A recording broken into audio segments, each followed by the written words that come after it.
Fashionable Rarity. Transforming Pony Rarity into stylish outfits. They tell me that I'm never gonna make it. They want me to do something that could make sense. They hate when I keep dreaming I'll be famous, but I don't give a fuck, I'ma keep chasing.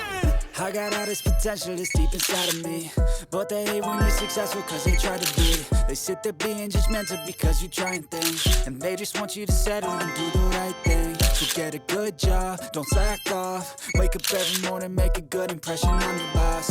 Don't do anything that I wouldn't do, and when you're making money, make sure you don't spend it too soon. Fuck that, I'll do what I wanna do. I got a different path from everyone, and that includes you. Who are you to tell me how to live life? In these times it feels like nobody is right, yeah. So I'ma figure out what else we succeed, and then invest all of my time into that and proceed.